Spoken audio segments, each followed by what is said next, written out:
ജ്യോതിഷ ഹസ്തരേഖ സംബന്ധമായ ഈ എളിയ വീഡിയോയിലേക്ക് എല്ലാവർക്കും സ്വാഗതം. ഇന്ന് പറയാൻ പോകുന്നത്, നിങ്ങളുടെ വീട്ടിൽ നിങ്ങൾ ഈ ഒരു കാര്യം കാണാതെ പോയാൽ മഹാലക്ഷ്മി വീട് വിട്ടു പോകും. അപ്പോൾ ഈ ഒരു കാര്യം എന്ന് പറഞ്ഞാൽ, ഇത് നിങ്ങൾ ശ്രദ്ധിക്കാതെ പോയാൽ നിങ്ങളുടെ വീട്ടിലെ ഈ ഒരു കാര്യം അതെന്താണെന്ന് പറയുന്നുണ്ട്. അത് നിങ്ങൾ കാണാതെ പോയാൽ മഹാലക്ഷ്മി വീട് വിട്ടു പോകും, നിങ്ങളുടെ ഐശ്വര്യങ്ങൾ പോകും എന്നുള്ളത് തന്നെയാണ്. ഐശ്വര്യങ്ങൾ പോയി നമ്മൾ ഒരു സാമ്പത്തിക പ്രതിസന്ധിയിലേക്ക് മഹാലക്ഷ്മി പോയി കഴിഞ്ഞാൽ വീട്ടിലെ ഐശ്വര്യം പോയി. അപ്പോൾ അതിനെന്താണ് ശ്രദ്ധിക്കേണ്ടത്? മഹാലക്ഷ്മി വീട്ടിൽ നിലനിർത്താൻ എന്താണ്, മഹാലക്ഷ്മി ഐശ്വര്യം വീട്ടിൽ നിലനിർത്താൻ എന്താണ് ചെയ്യേണ്ടത്?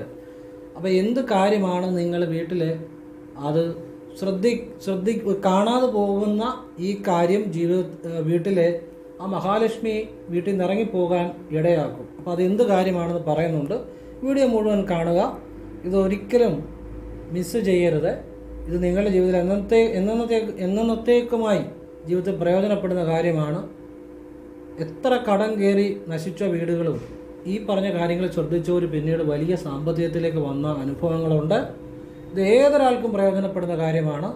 അതുകൊണ്ട് ഒരിക്കലും ഇത് മുഴുവൻ കാണണം, മിസ് ചെയ്യരുത്.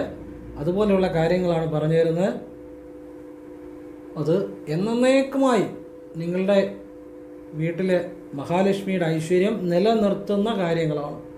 അപ്പം ഈ ഒരു കാര്യം നിങ്ങൾ കാണാതെ പോയാൽ മഹാലക്ഷ്മി വീട്ടിൽ നിന്ന് അപ്പോഴേ ഇറങ്ങിപ്പോകും.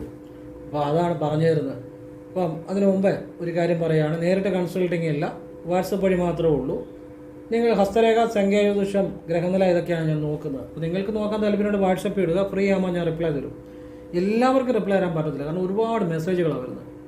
അതുകൊണ്ട് ഫ്രീ ആകുമ്പം പറ്റുന്നവർക്ക് റിപ്ലൈ തരും. അത് തന്നെ ഞാൻ മുൻഗണനാക്രമത്തിലായിരിക്കും ഒരു ഡേറ്റ് കൊടുക്കുന്നത്. ധൃതി വെച്ചിട്ട് കാര്യമില്ല. ആ ഡേറ്റിന് എങ്ങനെ ചെയ്യുന്നതെന്ന് പറയും. അതായത് ക്ഷേത്രത്തിലേക്കുള്ള നല്ല വഴിപാടുകൾ, അവനവൻ സ്വയം ചെയ്യേണ്ട മന്ത്രങ്ങൾ, അതുപോലെ ജപിക്കേണ്ട രീതി, ക്ഷേത്രത്തിലെ ദർശനം നടത്തേണ്ട ദിവസങ്ങൾ, ചെയ്യേണ്ട വഴിപാടുകൾ, ചെയ്യേണ്ട സമയം, ഭാഗ്യസംഖ്യ, ഭാഗ്യനിറം, വിളിക്കേണ്ട ദേവത, ശരനൂൽ രഹസ്യങ്ങൾ എന്ന് വേണ്ട ഒരാളുടെ ഉയർച്ചയ്ക്ക് വേണ്ട നല്ല കാര്യങ്ങൾ ആണ് പറഞ്ഞു കൊടുക്കുന്നത്. അത് കേട്ടിട്ട് ആവശ്യമുണ്ടോ ചെയ്യാതെ ചെയ്യാതിരിക്കാം. പിന്നെ ഫോൺ വിളിച്ചാൽ കിട്ടത്തില്ല, നേരിട്ട് വന്നാലും നോക്കാൻ പറ്റത്തില്ല, കാരണം എപ്പോഴും തിരക്കിൽ തന്നെ ആയിരിക്കും. വാട്സപ്പിൽ ഇടുക ആവശ്യമുള്ളവർ, ഞാൻ ഫ്രീ ആകുന്നതനുസരിച്ച് റിപ്ലൈ തരും. ഇതാണ് സാഹചര്യം. എല്ലാ വീഡിയോയിലും പറയുന്നത് എന്തിനാണെന്ന് ചോദിച്ചാൽ, പുതിയതായിട്ട് വീഡിയോ കാണുന്നവരുണ്ടായിരിക്കും, ആ നിലയിൽ പറയുന്നതാണ്. അപ്പോഴേ വീട്ടിലെ ഈ ഒരു കാര്യം നിങ്ങൾ കാണാതെ പോയാൽ മഹാലക്ഷ്മി വീട്ടിൽ നിന്ന് പോകും. അത് എന്താണെന്ന് പറഞ്ഞുതരാം. നമ്മുടെ വീട്ടിലൊക്കെ ധാരാളം ഫോട്ടോകൾ നമ്മൾ വെച്ചിട്ടുണ്ട്, അല്ലേ? ഈശ്വരന്മാരുടെ പൂജാമുറിയിലുണ്ട്, അല്ലെ വിളക്ക് കത്തിക്കുന്നിടത്തുണ്ട്, അല്ലെ വീട്ടിലുണ്ട്, അല്ലെ സ്വിച്ച് ഔട്ടിലുണ്ട്. ഇങ്ങനെ ഫോട്ടോകൾ നിരവധി വെച്ചിട്ടുണ്ട്.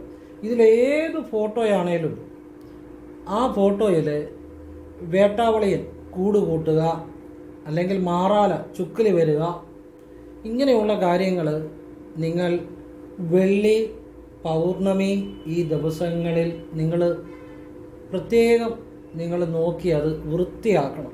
കാരണം ഈ വെള്ളി, പൗർണമി ഈ ദിവസങ്ങളിൽ ആ ഒരു വളരെ മഹാലക്ഷ്മിയുടെ അനുഗ്രഹം, അല്ലെങ്കിൽ മഹാലക്ഷ്മിയുടെ ആ ഒരു സാന്നിധ്യം കൂടുതലായിട്ട് ഉണ്ടാകുന്ന ദിവസങ്ങളാണ്.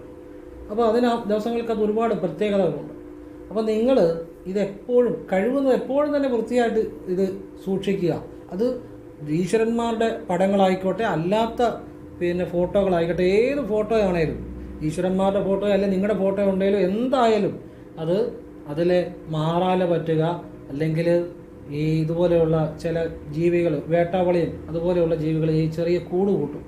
അതൊക്കെ വൃത്തിയാക്കി സൂക്ഷിക്കണം. അപ്പം ഞാനിത് മുഴുവൻ പറയുന്നുണ്ട്, മുഴുവൻ കേൾക്കണം. ഇതിൻ്റെ അകത്ത് ചില കാര്യങ്ങളുണ്ട്.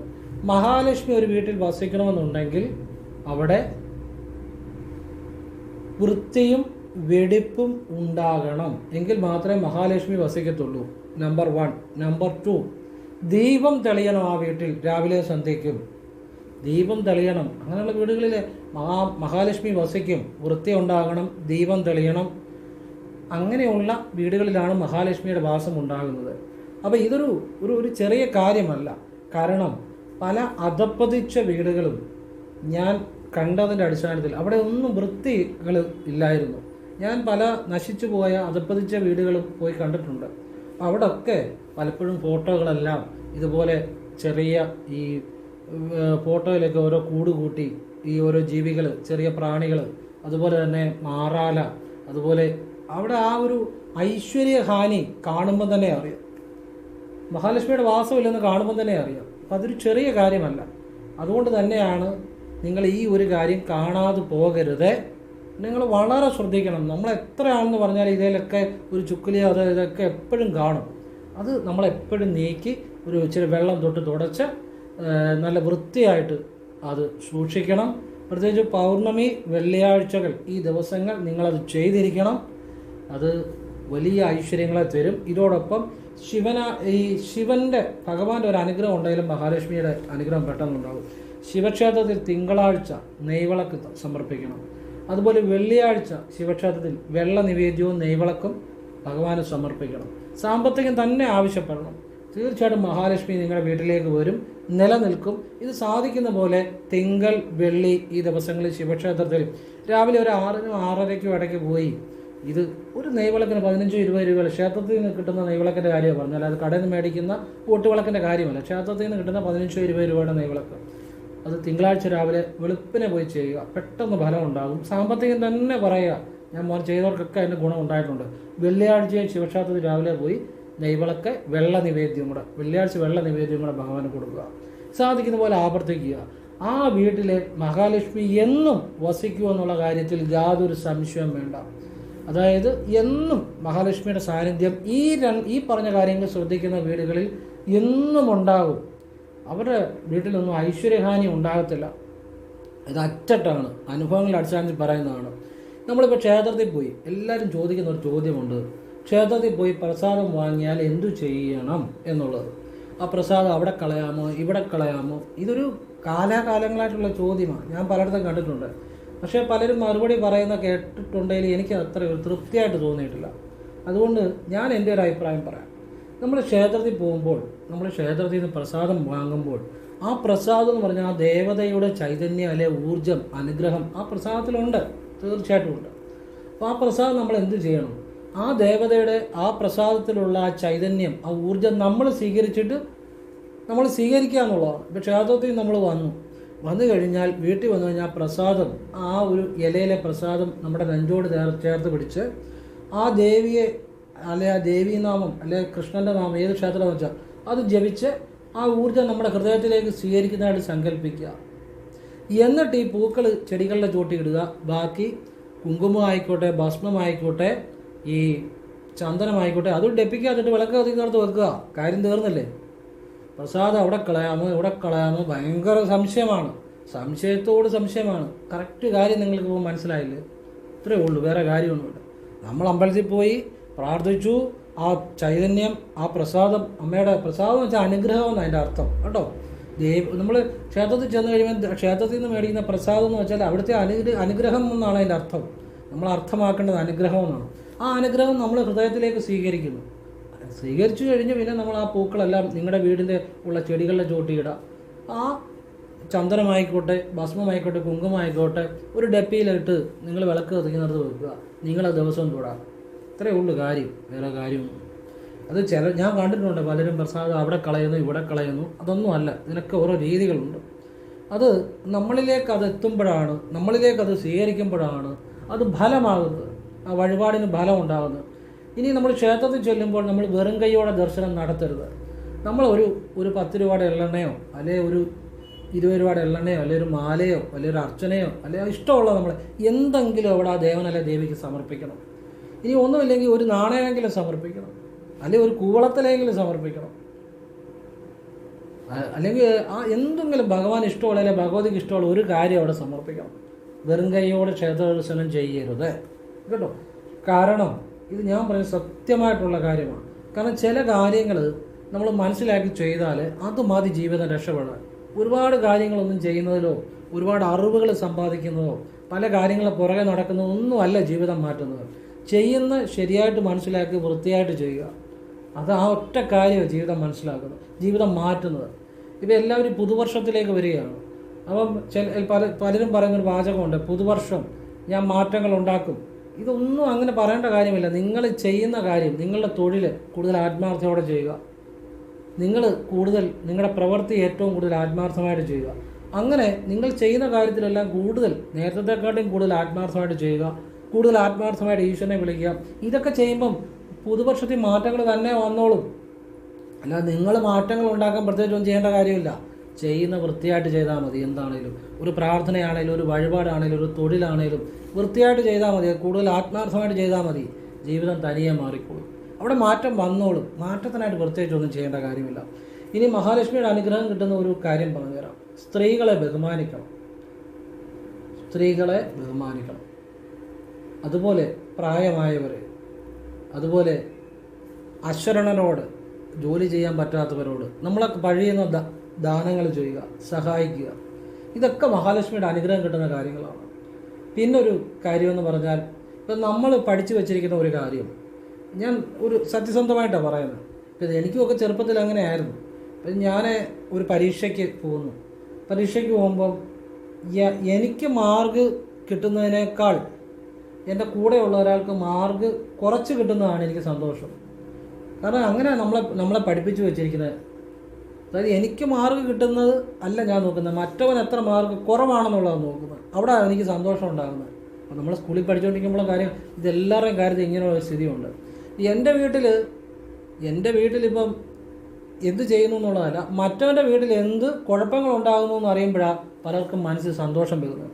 നമ്മളെ പഠിപ്പിച്ച് വെച്ചിരിക്കുന്നത് നമ്മൾ വിജയിക്കാൻ വേണ്ടി വേറൊരാൾ തോൽക്കുമ്പോഴാണ് നമ്മൾ ശരിക്കും വിജയിക്കുന്നതെന്നാണ് നമ്മളുടെ ഒരു ധാരണ.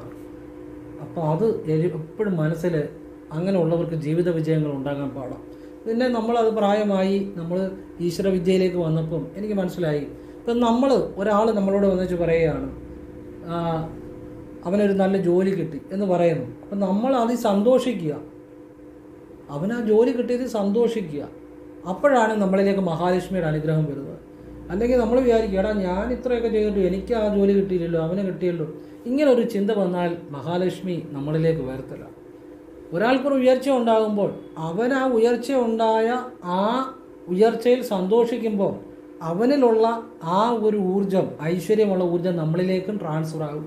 ആ മഹാലക്ഷ്മി അപ്പോഴാണ് നമ്മളിലേക്ക് വരുന്നത്. അല്ലെങ്കിൽ നിങ്ങൾ അങ്ങനെ ആരെ വേണമെങ്കിൽ നോക്കിയാൽ മറ്റുള്ളവരുടെ ഉയർച്ചയിൽ സന്തോഷിക്കുന്നവരെല്ലാം ജീവിതത്തിൽ ഉയർന്നിട്ടുണ്ട്. അപ്പോൾ നമ്മൾ ജയിക്കാൻ വേണ്ടി വേറൊരാൾ തോക്കണ്ട. മനസ്സിലായോ? ആ ചിന്താഗതി ആദ്യം മാറ്റണം. നമ്മൾ ജയിക്കാൻ വേണ്ടി വേറൊരാൾ നമ്മൾ ജയിക്കുന്നതിനെക്കാട്ടും സന്തോഷമാണ് വേറൊരാൾ തോക്കുന്നത്. അത് ജീവിതത്തിൽ പല കാര്യങ്ങളിലും. ഇപ്പം നമ്മളൊരു വീട് വെച്ചു, വേറൊരുത്തനൊരു വീട് വെച്ച് ചിലപ്പോൾ അതിനൊരു ജപ്തി വരുമ്പോൾ ഇപ്പുറത്തെ നമ്മുടെ വീടിനെ വെക്കുന്നതിനെക്കാട്ടും സന്തോഷം അവന് നശിക്കുന്നത്. അങ്ങനെ ഒരു ചിന്താഗതി ചെറുപ്പം മുതലേ പലപ്പോഴും നമ്മളിൽ രൂപപ്പെടാറുണ്ട്. പല ആളുകളിലും ഞാനത് കണ്ടിട്ടുണ്ട്. അപ്പം നമ്മളെല്ലാവരുടെയും നല്ല കാര്യങ്ങളിൽ അവർക്ക് നമ്മൾ ജയിക്കുന്നതോടൊപ്പം എല്ലാവരും ജയിക്കണം. എല്ലാവരും ജീവിതത്തിൽ ഉയർച്ച ഉണ്ടാകണം, എല്ലാവർക്കും സന്തോഷം ഉണ്ടാകണം, എല്ലാവരും ഉയർച്ചയിൽ നമ്മളും സന്തോഷിക്കണം. അപ്പോൾ മഹാലക്ഷ്മി നമ്മളിലേക്ക് വരും. ചെയ്തു നോക്കിയോ, ഇന്നോട്ട് ചെയ്ത് നോക്കിയോ, ചുമ്മാ സന്തോഷിച്ചോ. ഓർക്കെങ്കിലും എന്നാങ്കിലൊക്കെ വിജയങ്ങൾ ഉണ്ടാകും, വെറുതെ സന്തോഷിച്ചു. നിങ്ങൾക്കും നാളെ അതിനുള്ള അവസരം ഉണ്ടായി വരും, ഒരു സംശയം വേണ്ട. അത് വളരെ രഹസ്യമായ ഒരു കാര്യമാണ്, വളരെ രഹസ്യമായ ഒരു കാര്യമാണ്. ഇത് ശരിക്കും മഹാലക്ഷ്മി അങ്ങനെ ഉള്ളവരിലാണ് വസിക്കുന്നത്. മഹാലക്ഷ്മി അങ്ങനെ ഉള്ളവരിലാണ് വസിക്കുന്നത്. ഇന്ന് എന്നെ ഒരു ആളെന്നെ കാണാൻ വന്ന് അദ്ദേഹം, ഞാൻ നേരിട്ട് കൺസൾട്ടിങ് ഇല്ല, പക്ഷെ വേറൊരു കാര്യത്തിന് വന്നതാണ്. അദ്ദേഹം ഈ ഇടയ്ക്കിടയ്ക്ക് എന്നോട് ഇടയ്ക്കിടയ്ക്ക് ചോദിക്കുമായിരുന്നു അദ്ദേഹത്തിന് എന്നാണ് ഒരു വീടുണ്ടാകുന്നത്. കാരണം ഒരു വീടെന്ന് പറഞ്ഞാൽ ആ മനുഷ്യൻ്റെ വലിയ സ്വപ്നമാണ്. വലിയ സാമ്പത്തികമുള്ള ആളൊന്നുമല്ല, സാധാരണക്കാരനാണ്. ഒരു വീടുണ്ടാകുക എന്ന് പറഞ്ഞാൽ അയാളെ സംബന്ധിച്ചിടത്തോളം അത് അയാളുടെ ഏറ്റവും വലിയ കാര്യം, ചെറിയ വീട്. അപ്പം ഞാൻ പറഞ്ഞു, ഇന്ന സമയത്ത് താങ്കൾക്ക് വീടുണ്ടാകും, വീട് ശരിയാകും. വീട് പുള്ളിക്ക് കിട്ടുന്നതാണ് കേട്ടോ, അല്ലാതെ പുള്ളി പൈസ മുടക്കിയാൽ അല്ലാതെ കിട്ടുന്നതാണ്. ഇന്ന സമയത്ത് നിങ്ങൾക്ക് ശരിയാകും. ഞാൻ പറഞ്ഞ അതേ സമയത്ത് പുള്ളിക്ക് വീട് കിട്ടി. അതേ സമയത്ത് പുള്ളി അതുപോലെ ഒരു സന്തോഷത്തോടെ എൻ്റെ കൈ പിടിച്ച്, പുള്ളി അത് ഈശ്വരനെ പോലെ കാണുന്നത്. ഇപ്പം ഞാൻ പറഞ്ഞത് വേറൊന്നും കൊണ്ടല്ല, പുള്ളിയുടെ നക്ഷത്രം വെച്ച് ഇന്ന സമയത്ത് നിങ്ങൾക്ക് വീട് കിട്ടും, സന്തോഷമായിട്ടിരിക്കാൻ പറഞ്ഞു. പുള്ളിക്ക് വീട് കിട്ടി.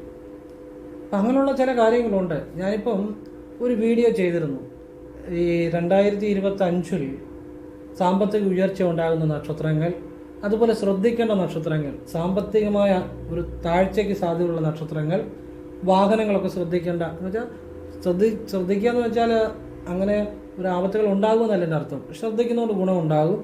അതുപോലെ ഈ ബിസിനസ്സുകളൊക്കെ തുടങ്ങുന്ന കാര്യങ്ങൾ ചില നക്ഷത്രക്കാർ ശ്രദ്ധിക്കണം. അതിൽ നിന്നൊക്കെ ഒന്നും ആ സമയങ്ങൾ ഒഴിവാകും നല്ലതാണ്. അല്ലെങ്കിൽ അതിനുള്ള പരിഹാരം പറയുന്നുണ്ട്. എന്ന് വേണ്ട, ഒരാളുടെ പല നക്ഷത്രക്കാരെക്കുറിച്ച് ഇതുപോലെ വീഡിയോ ഇട്ടാണ് വളരെ സത്യസന്ധമായിട്ടാണ് ഞാൻ പറഞ്ഞിരിക്കുന്നത്. അത് ശരിക്കും മനസ്സിലാക്കിയാൽ ഒരുപാട് ജീവിതത്തിൽ ഗുണം ചെയ്യുന്ന കാര്യമാണ്. ഉയർച്ച ഉണ്ടാകുന്ന നക്ഷത്രക്കാർക്ക് അത് പ്രയോജനപ്പെടുത്താം. ഇനി വിദേശവാസം ഏതൊക്കെ നക്ഷത്രക്കാർക്ക് നല്ലതാണ്, പെര വയ്ക്കാൻ, വീട് വയ്ക്കാൻ ഏതൊക്കെ നക്ഷത്രക്കാർക്ക് നല്ലതാണ്, ഏതൊക്കെ നക്ഷത്രക്കാർ ഈ സമയത്ത് വീട് വെക്കരുത്, അത് വലിയ സാമ്പത്തിക നഷ്ടത്തിലേക്ക് പോകും, വാഹനങ്ങൾ അല്ലെ മറ്റുള്ള കാര്യങ്ങൾ ഏതൊക്കെ നക്ഷത്രക്കാർ ശ്രദ്ധിക്കണം എന്ന് വേണ്ട, വളരെ വിശദമായിട്ടൊരു വീഡിയോ ഇട്ടു. പക്ഷേ ഇതൊക്കെ ഒരുപാട് ആളുകളുടെ ജീവിതം മാറ്റിയ കാര്യങ്ങളായതുകൊണ്ട് അധികം ആളുകൾ കണ്ടിട്ടില്ല. കാരണം അതുകൊണ്ട് തന്നെ മനുഷ്യൻ രക്ഷപ്പെടാത്തതിൻ്റെ കാര്യം. ഒരു സത്യസന്ധമായിട്ട് നല്ല കാര്യങ്ങൾ പറയുമ്പോൾ അത് കേൾക്കത്തില്ല. എന്നിട്ട് ഏതൊക്കെ നക്ഷത്രക്കാർക്ക് ഈ 2025 അവർക്ക് തെറ്റുകളിലേക്ക് അല്ലെ കബളിപ്പിക്കപ്പെടാൻ സാമ്പത്തികമായിട്ട് സാധ്യത ഉണ്ട്. നിങ്ങളടുത്ത് ചിലപ്പോൾ ഒരാൾ വരും, നമുക്കൊരു ബിസിനസ് തുടങ്ങാം, അങ്ങനെയുള്ള ചില നക്ഷത്രക്കാർ. അതുകൊണ്ട് അത് ഒഴിവാക്കണം എന്നെല്ലാം ഞാൻ പറഞ്ഞ ഏറ്റവും ഇഷ്ട കാര്യങ്ങൾ പറഞ്ഞാണ് ചെയ്തിരിക്കുന്നത് 2025 നക്ഷത്രക്കാരെക്കുറിച്ച്. എന്ന് വേണ്ട, നമ്മൾ അത്രയും സത്യസന്ധമായി ആത്മാർത്ഥമായിട്ട് പറഞ്ഞുകൊണ്ടായിരിക്കാം ഏറ്റവും കുറച്ച് ആളുകൾ അത് കണ്ടിരിക്കുന്നത്. എനിക്ക് ശരിക്കും വിഷമം തോന്നി. ഇനിയിപ്പോൾ അവിടെ ഇവിടെയൊക്കെ പോയി ഓരോ ആപത്തിലും ചാടി പൈസയും പോയി കഴിയുമ്പം പറയും, സാറേ എൻ്റെ പൈസ പോയി, അവിടെ പോയി, ഇവിടെ പോയി. ഞാൻ നേരെ ചൊവ്വേ വീഡിയോയിൽ പറഞ്ഞ കാര്യം നിങ്ങൾക്കൊന്ന് കാണാമായിരുന്നല്ലോ. നിങ്ങൾ കണ്ടിരുന്നെങ്കിൽ ആ ആപത്തിൽ പോയി ചാടത്തില്ലായിരുന്നു. ഞാൻ ഇന്ന സമയങ്ങൾ ശ്രദ്ധിക്കണമെന്ന് പറഞ്ഞവർക്കൊക്കെ വലിയ സാമ്പത്തിക നഷ്ടങ്ങൾ ഒഴിവായി പോയിട്ടുണ്ട്. ഇന്ന സമയങ്ങൾ നിങ്ങൾ ഇന്ന കാര്യങ്ങൾ ഒഴിവാക്കണം. നിങ്ങളിപ്പം കുളിമുറി കയറുമ്പം തെന്നി വീഴാൻ സാധ്യതയുള്ള ചില സമയങ്ങളുണ്ട്. ഇതൊക്കെ ഞാൻ പറഞ്ഞ് ശ്രദ്ധിച്ചവർക്കെല്ലാം അതിൻ്റെ ഗുണങ്ങളുണ്ടായിട്ടുണ്ട്. ഒരു 10-15 മിനിറ്റ് നിങ്ങൾക്ക് ആ വീഡിയോ പറയുന്ന കാര്യം ഒന്ന് കേട്ടിരുന്നെങ്കിൽ നിങ്ങൾ പല ആപത്തിലും പോയി ചാടത്തില്ല. പക്ഷെ ആ വീഡിയോ കൃത്യമായിട്ട് കാണത്തില്ല. അതാണ് അതിൻ്റെ അത് രസം. അത് കാണത്തില്ല കൃത്യമായിട്ട്. ബാക്കിയൊക്കെ ചിലപ്പം കാണും. കാരണം രക്ഷപ്പെട്ടു പോയാൽ എന്താ ചെയ്യും. എനിക്ക് വളരെ വിഷമം തോന്നിയത്. പിന്നെ ഞാനത് ഡിലീറ്റ് ചെയ്ത് കളഞ്ഞാലും ഞാൻ വിചാരിച്ചു. ചിലപ്പോൾ ഞാൻ ഡിലീറ്റ് ചെയ്ത് കളയും. കാരണം എനിക്ക് അത്ര ആത്മാർത്ഥമായിട്ട് അത് ചെയ്ത് കഴിയുമ്പോഴേ അത് ആളുകൾക്ക് അതിനൊരു ഒരു മനസ്സിലാക്കുന്നില്ലല്ലോ എന്ന് വിചാരിക്കുമ്പോഴേ അത് ആത്മാർത്ഥത കൂടുതലുള്ളതുകൊണ്ടാണ്. ചിലപ്പം ഞാൻ പലതവണ ഞാൻ വിചാരിച്ചു ആ വീഡിയോ ഡിലീറ്റ് ചെയ്താലോ. ചിലപ്പം ഡിലീറ്റ് ചെയ്ത് കളയും. കാണണ്ട. ഓരോരുത്തർക്കും ഓരോന്ന് അനുഭവിച്ച് ആയിരിക്കും അതിൻ്റെ ഓരോരുത്തരുടെ എല്ലാവർക്കും ഓരോ അബദ്ധങ്ങളിൽ പോയി ചാടിയിട്ട് സാറേ എനിക്ക് അബദ്ധം പറ്റി എന്ന് പറയാൻ ആളുകൾക്ക് ഇഷ്ടം. എന്നാൽ പഠിക്കാനല്ല ഇഷ്ടം. അല്ലെങ്കിൽ ഒരു നേരത്തെ ഒരു കാര്യം മനസ്സിലാക്കി അതനുസരിച്ച് ജീവിതത്തിൽ മാറ്റം വരുത്താനല്ല ശ്രമിക്കുന്നത്. അതുകൊണ്ടല്ലേ പത്രങ്ങളിൽ എന്നും ഈ ഓരോരോ തട്ടിപ്പുകളിൽ പോയി ചാടിയ ആളുകളുടെ ഫോട്ടോ മിക്കവാറും അല്ലെ അവരുടെ കാര്യങ്ങൾ പത്രത്തിൽ കാണാം. അതൊരിക്കലും കുറയുന്നില്ലല്ലോ. തട്ടിപ്പുകളിൽ പോയി ചാടുന്ന ആളുകൾ കൂടുന്നേ ഉള്ളൂ. എന്നാൽ ഇവരൊക്കെ പത്രം വായിക്കുന്നവരാണ്, തട്ടിപ്പുകളെക്കുറിച്ച് അറിയുന്നവരാണ്. പക്ഷേ മനസ്സിൽ ടെൻഡൻസി ഉള്ളവർക്ക് ദൈവം പോലും വിചാരിച്ചാൽ അവരെ നിയന്ത്രിക്കാൻ പറ്റത്തില്ല. എവിടെ ഒരു തട്ടിപ്പുണ്ടോ അവിടെ പോയി ചാടും. എന്നാൽ ആരെങ്കിലും ഒരു നല്ല കാര്യം പറഞ്ഞാലോ അതിൻ്റെ അവിടെ പോത്തുമില്ല. അത് ഓരോരുത്തരുടെ മനസ്സാണത്. നമുക്കൊന്നും ചെയ്യാൻ പറ്റത്തില്ല. ഞാൻ അത്ര വിശദമായിട്ട് ആ വീഡിയോ ഇട്ട് ഞാൻ പറഞ്ഞല്ലോ, ഞാൻ ഇന്ന ആൾക്ക് വീട് കിട്ടുമെന്ന് പറഞ്ഞ സമയത്ത് അയാൾക്ക് വീട് കിട്ടി. അപ്പോൾ എത്രമാത്രം കറക്റ്റായിട്ടാണ് ഞാൻ ആ നാളിനെക്കുറിച്ച് പറഞ്ഞത്. അതുപോലെ എത്ര കാര്യങ്ങൾ. ഇനി നിങ്ങൾക്ക് വേണമെങ്കിൽ നിങ്ങൾ ചെക്ക് ചെയ്ത് നോക്കിയോ. ഞാൻ പറഞ്ഞത് ചെക്ക് ചെയ്ത് നോക്കിയോ. ഈ 2025 ഈ മകം പൂരം ഈ നാളുകാർക്ക്, അതുവരെ വീട് പണി നടക്കാത്തവർക്ക് അവരൂടെ ശ്രമിക്കണം കേട്ടോ. ശ്രമിച്ചാൽ വീട് പണി നടക്കാനോ വീട് സ്ഥലവും മേടിക്കാനോ സാധ്യത വളരെ കൂടുതലാണ്. നിങ്ങളുടെ അടുത്തുള്ളവരെ ശ്രദ്ധിച്ചു നോക്കൂ. നടക്കും ശ്രമിച്ചാൽ. അത്ര കൃത്യമാണ് പറഞ്ഞിരിക്കുന്നത്. നിങ്ങൾ ഇപ്പോൾ 2025 ഭാവി വരാൻ പോവല്ലേ, നിങ്ങൾ നോക്കിക്കോ. അതുപോലെ അതിൻ്റെ അകത്ത് ഓരോ കാര്യങ്ങളും പറഞ്ഞിരിക്കുന്നത് A to Z 27 നക്ഷത്രക്കാരെ ഓരോ കൂറായിട്ട് തിരിച്ച് പറഞ്ഞിരിക്കുന്നത് ഇതുപോലുള്ള കാര്യമാണ്.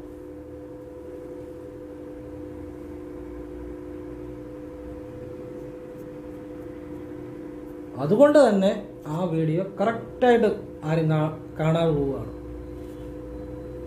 എന്തെങ്കിലും ആട്ടെ, ഏതായാലും ചിലപ്പോൾ ഞാനത് ഡിലീറ്റ് ചെയ്യും. കാണണ്ട എന്നാണ്, കാണണ്ട, ചിലപ്പോൾ ഡിലീറ്റ് ചെയ്യത്തില്ല, പറയാൻ പറ്റത്തില്ല. ആവശ്യമുള്ളവർ കണ്ടാൽ മതി. എന്തായാലും എനിക്ക് വിഷമം തോന്നി. ചുമ്മാ അതും ഇതുമൊക്കെ നമ്മൾ വല്ലതും പറയുകയാണെങ്കിൽ അത് ഒരു കാര്യമുള്ള കാര്യം ഞാൻ അതും ഇതും പറയാറില്ല. എന്ന് വെച്ചാൽ എനിക്ക് ബോധ്യമുള്ള കാര്യങ്ങളെ പറയാറുള്ളൂ. അത്ര ആത്മാർത്ഥമായിട്ടാണ് ഒരു വിഷയത്തെ സമീപിക്കുന്നത്. അപ്പോൾ അത് ആളുകൾക്കൊരു പ്രയോജനം ഉണ്ടാകാൻ വേണ്ടിയാണ്. അല്ലാതെ എനിക്ക് വേറെ എന്തെല്ലാം കാര്യങ്ങൾ പറയാം. പക്ഷെ അത് ആളുകൾ അത് കാണുന്നില്ല, അല്ലെങ്കിൽ അറിയുന്നില്ല എന്ന് പറയുമ്പോൾ നമുക്കതൊരു വിഷമം തോന്നുന്നുണ്ട്. അതുകൊണ്ട് പറഞ്ഞതേ ഉള്ളൂ.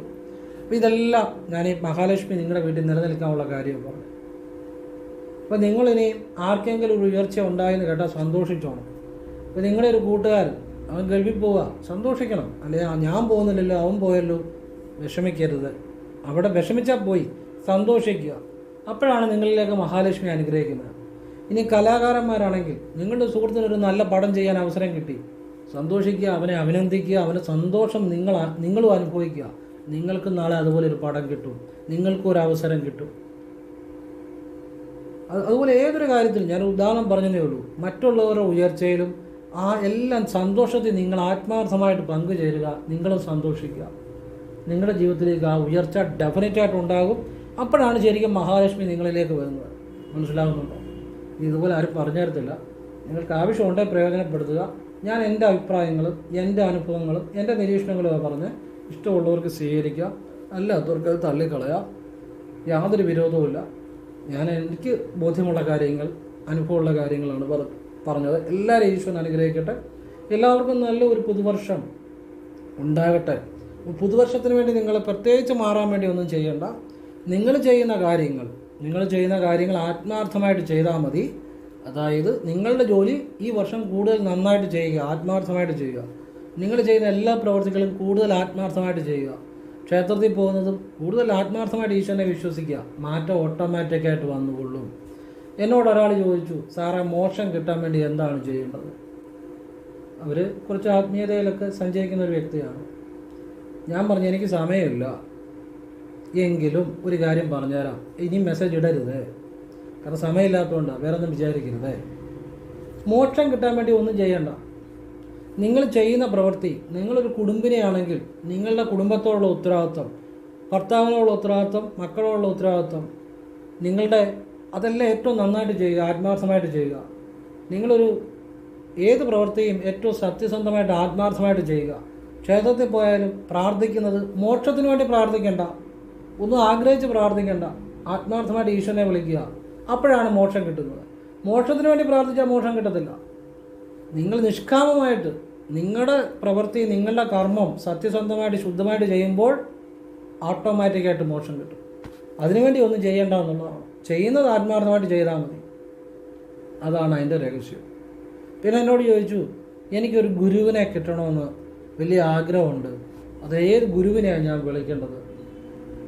ഞാനീ പറയുന്ന കാര്യം ചെയ്താൽ മതി.